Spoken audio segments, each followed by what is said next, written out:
j'espère que vous allez tous très bien. On se retrouve aujourd'hui pour le débrief de la première demi-finale de cette Coupe du Monde au Qatar 2022. Je vais directement tuer le suspense. Argentine-Croatie, c'est l'Argentine qui est sortie vainqueur si vous ne l'avez pas vu.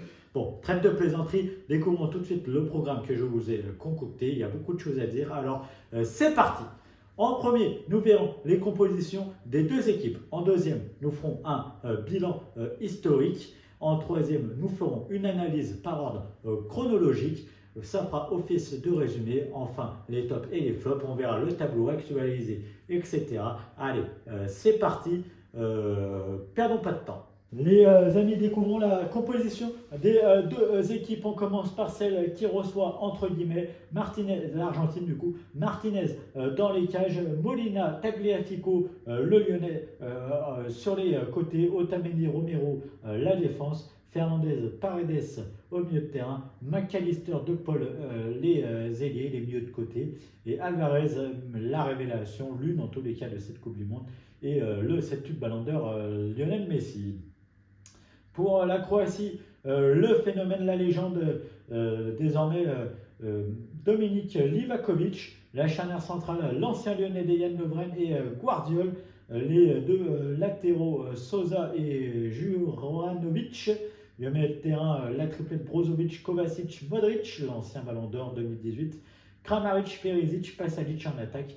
Dites-moi, pour les deux équipes, je ne voudrais pas manquer de respect aux 22 acteurs. Si je me suis trompé dans les prononciations, le cas échéant, rectifiez-moi ça dans les commentaires. Donc les amis, si on fait un petit point historique, il faut savoir qu'avant ce match, il y avait eu deux rencontres entre Argentins et Croates en match officiel. La dernière fois, c'était en 2018, c'était en phase de groupe du côté de la Russie, une victoire 3-0 des Croates. Donc les Argentins veulent leur revanche. Il y avait eu aussi en 98 en France, du côté de Bordeaux, du Stade Chalon-Delmas, une victoire 1-0 des Argentins. Donc on voit qu'il y a vraiment un passif. Il y a eu des matchs amicaux entre ces deux équipes entre-temps. Un en 2006 avec un 3-2 pour les Croates en Argentine et une victoire 2-1 en Argentine des Argentins face aux Croates en 2014. Les amis, faisons une analyse chronologique, ça fera office de résumé. Allez, c'est parti. Donc, d'entrée de jeu, on va avoir un duel pour la possession du ballon, pour avoir la maîtrise de celui-ci. Une grosse bataille au milieu de terrain. On se dit, on va commencer avec un match tactique, on va s'embêter. Ou alors un match vraiment débridé dû au fait que les deux équipes veulent la maîtrise. Bon. Pour l'Argentine, c'est normal quand on a des cracks comme Léo Messi. Pour la Croatie, qui était plus sur la défensive sur la majeure partie du mondial, on le sait, face au Brésil, ils ont voulu avoir cette maîtrise du ballon, car ça aurait été compliqué de résister à la pression brésilienne. Là, ça va être un peu pareil côté argentin. Si on se met sous pression, on va avoir des difficultés à ressortir les ballons de Léo Messi. Bon, au bout de 5 minutes, c'est les Croates qui vont gagner cette maîtrise du ballon, qui vont s'installer progressivement dans le camp argentin. Les Argentins sous pression qui n'arrivent pas à ressortir les ballons. Pour cela, je pense qu'il va falloir mettre plus de verticalité, plus de vitesse pour les Argentins. Bon, cependant, ils ne sont pas réellement en danger parce que même si les Croates ont la maîtrise, je ne sais pas s'ils ne veulent pas tenter leur chance ou alors ils veulent peut-être rentrer avec le ballon dans les cages. En tous les cas, la Croatie n'a pas non plus des occasions. C'est plus de la domination stérile. On a peut-être les jours pour la construction, mais peut-être pas les jours pour finir. D'ailleurs, il n'y a pas eu de tir avant la 25e minute dans ce match. Il sera d'ailleurs argentin le premier tir. Voilà. Malheureusement, du coup, comme je dis, c'est comme je viens de dire pour clore ce débat-là, c'est dommage côté croate de ne pas exploiter la maîtrise technique pour vraiment se créer de réelles occasions. Voilà. C'est trop stérile. Malheureusement, les Croates vont payer cash leur domination stérile, jouant trop haut, ne tentant pas non plus leur chance et un manque de vigilance en défense. On va tenter pour une fois la chance, 33e minute, Perisic qui va tenter, renvoi au 5,50 m, on va revenir dessus juste après, contre-attaque pour les Argentins.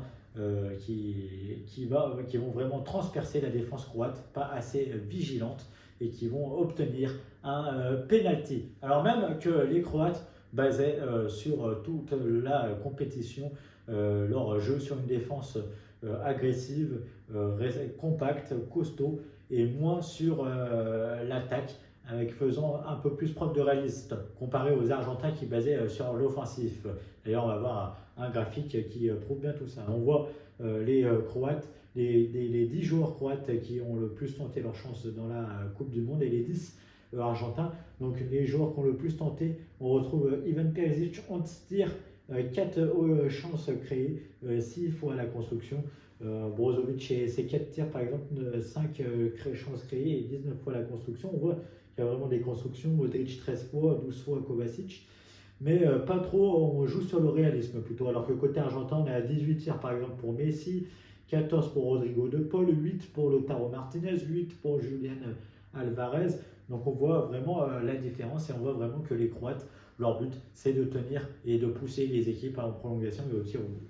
Bref, là, on s'est fait transpercer. On voit que la qualité croate devient, leur qualité devient un défaut. Bref, on va revenir sur cette situation puisqu'elle va faire parler.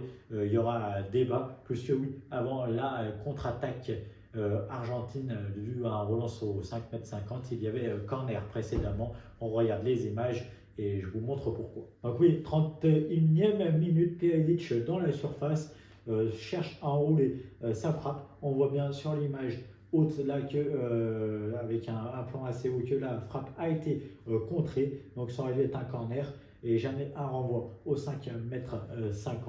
On voit sur un deuxième angle, si vous regardez bien, le ballon a bel et bien été touché par le défenseur argentin. Il n'aurait dû jamais donc avoir la contre-attaque, en tout cas pas de cette manière-là, et donc jamais avoir ce penalty. Pour ce qui est de la faute, elle peut faire débat aussi, car certains vont dire qu'il y a penalty indiscutable, d'autres non. On regarde l'image et je vous donne mon point de vue. Donc sur ce duel entre Julian Alvarez et Dominik Livakovic, pour moi, les deux joueurs vont au duel. Il n'y a pas de mauvais gestes de part et d'autre. C'est un contact, les deux se rentrent dedans. Pour moi, je ne siffle pas penalty là-dessus. Livakovic ne peut pas non plus arrêter sa course. C'est pour ça aussi que selon monsieur l'arbitre, il a mis un carton jaune. On voit bien aussi sur le deuxième angle. Franchement, les deux vont au duel. Je ne siffle pas du tout. Et bon, le sort du match n'aurait pas été le même s'il n'y aurait pas eu ce penalty-là. Plus que les Croates commençaient à avoir la maîtrise et ont pris réellement un coup sur la tête, puisque c'est un de leurs points forts qui vient de vraiment tomber. Penalty transformé par Léo Messi. Bon, ça en excuse rien à la prestation croate qui n'a pas été au top non plus, mais bon, ça a changé quand même la physionomie de match. Dans la foulée de ce penalty, les Croates qui vont essayer de réagir, de rester assez haut. Après un coup de pied arrêté, les Argentins repartent en contre. Une nouvelle fois, on n'est pas vigilant côté croate. Une nouvelle fois, on se fait trouver. Bon, beaucoup de comptes favorables aussi en faveur des Argentins et de Julian Alvarez, il faut le dire. Mais le 2-0 ne se fait pas attendre. On joue la 39e minute. Les Croates ont pris un coup sur la tête. Bon, jusqu'à la mi-temps, ça ne changera pas. Il n'y aura pas grand-chose qui changera. Au retour des vestiaires, Zlatko Dalic, le sélectionneur croate, a bien conscience des problèmes qu'a son équipe, va effectuer des changements d'hommes et des changements tactiques. On voit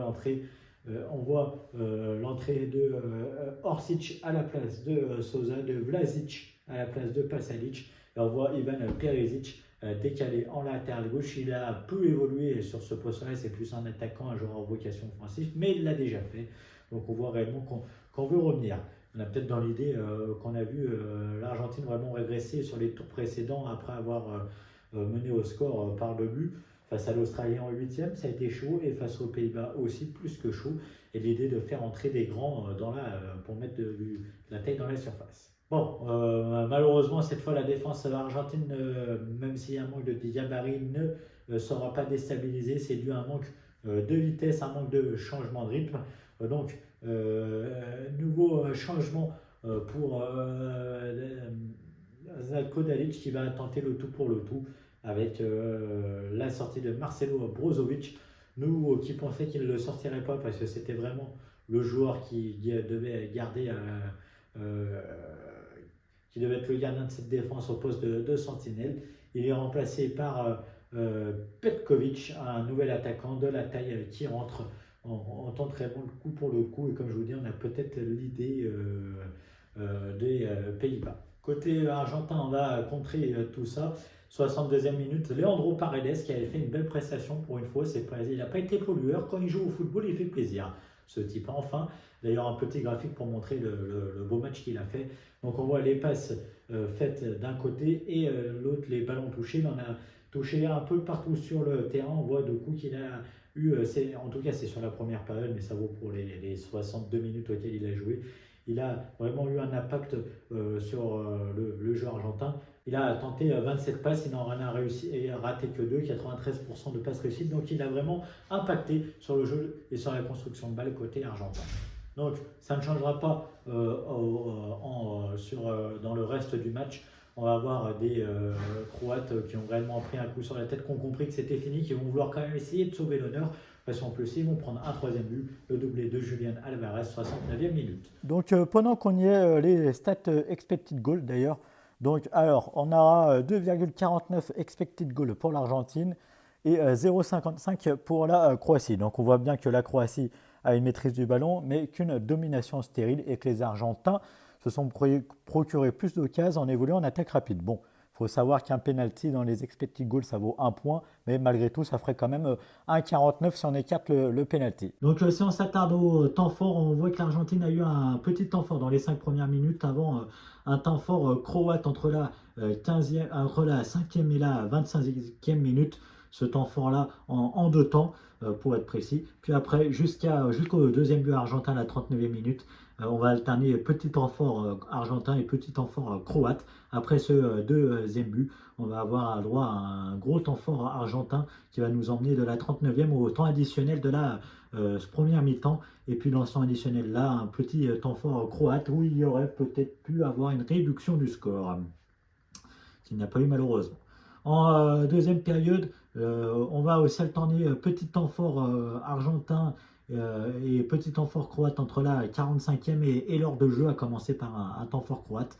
Alors de jeu jusqu'à la 70e et le troisième but argentin, un gros temps fort, si on peut appeler ça en tout cas sur le match, oui, croate, avant un temps fort argentin qui va donner lieu au but, et un deuxième petit temps fort en même temps après ce but jusqu'à la 80e minute, avant un mini temps fort croate qui va durer 2-3 minutes grand max, et on va finir entre la 82 et la 88e avec un temps fort argentin, 90e même, avant de rentrer dans le temps additionnel, avant un petit temps fort croate pour essayer de sauver l'honneur, malheureusement qui n'a pas été sauvé. Enfin, dernier élément de cette analyse, le traditionnel tableau de bord. On le découvre ensemble tout de suite. Tableau de bord, 34% de possession côté argentin, 54 côté croate, 12% de situation de match de temps perdu. On est à 8-9 au début de Coupe du Monde, on est plus à 11-12 dans cette phase finale, ce qui est normal.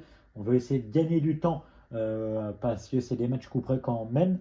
Bon, sachant que maintenant les arbitres comptabilise tout ce qui est temps perdu et le rajoute à la fin. Pour la suite de cette partie, je vous laisse mettre pause. 10 tirs côté argentin, 12 côté croate, 3 cadrés seulement côté croate, 7 côté argentin, 7 de l'intérieur côté argentin, donc c'est et 3 hors de la surface côté croate, 6 hors de la surface, 6 à l'intérieur.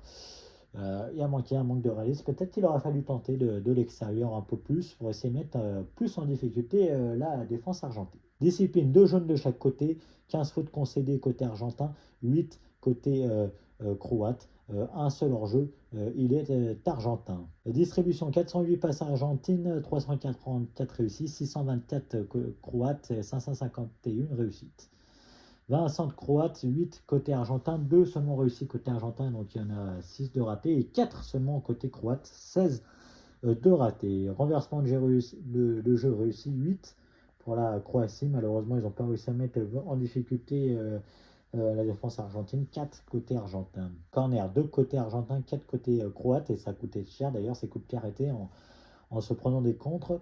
16 coups francs croates, 6 côté argentin, un penalty pour l'Argentine. Bon, l'homme du match, c'est Léo Messi, un but, une passe décisive, un but sur penalty. Moi, j'aurais nommé plutôt Julián Alvarez qui a mis 2 buts et qui a obtenu un penalty. Mais bon, c'est comme ça, c'est le choix c'est la démocratie. Le tableau final actualisé, l'Argentine est en finale en attendant le résultat France-Maroc pour savoir qui les rejoindra et qui jouera la petite finale face à la Croatie. Les amis, les tops et les flops, c'est tout de suite. Le premier top, Julián Álvarez. Auteur d'un doublé, l'attaquant de Manchester City a une nouvelle fois été étincelant. En effet, hormis ses deux buts, il a influé sur le jeu offensif de son équipe. Il était d'ailleurs souvent à l'origine des contre-attaques argentines. Le top deuxième du nom. Le septuple Ballon d'Or, Léo Messi, a une nouvelle fois porté son équipe. En effet, auteur d'un but et d'une passe décisive, l'ancien catalan est une nouvelle fois l'un des protagonistes de la victoire argentine. De plus, il a aussi pris à cœur son rôle de capitaine en stimulant ses coéquipiers et en n'hésitant pas à discuter, même peut-être un peu trop, avec Monsieur Arsato quand il était mécontent des décisions. C'est vrai que durant la majeure partie de sa carrière, on ne voyait pas un Léo Messi très bavard avec les arbitres. Et bien là, ça commence un peu plus depuis qu'il est à Paris. Je dis ça, je dis rien. Le flop, le seul et unique, bien évidemment, c'est l'arbitre. Vous savez à quel point j'aime casser les arbitres ou alors à quel point je suis vraiment pointu là-dessus. Vaut mieux peut-être cette façon-là de voir les choses. Daniele Orsato, l'arbitre international italien. Bah ouais, les Italiens au moins ils sont représentés à cette Coupe du Monde. Moi qui les croyais absents, bah non. Bon, stop les plaisanteries.